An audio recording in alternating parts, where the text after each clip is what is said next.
Ayan mga kasipag, iniinom na ng alaga kong kambing yung tubig na may asin. Ayan. Para malakas at saka malayo siya sa sakit, painumin ninyo ng tubig na may halong asin para madali pang magtaba.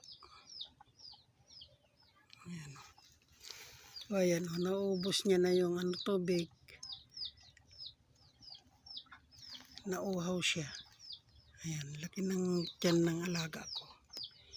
Ayan.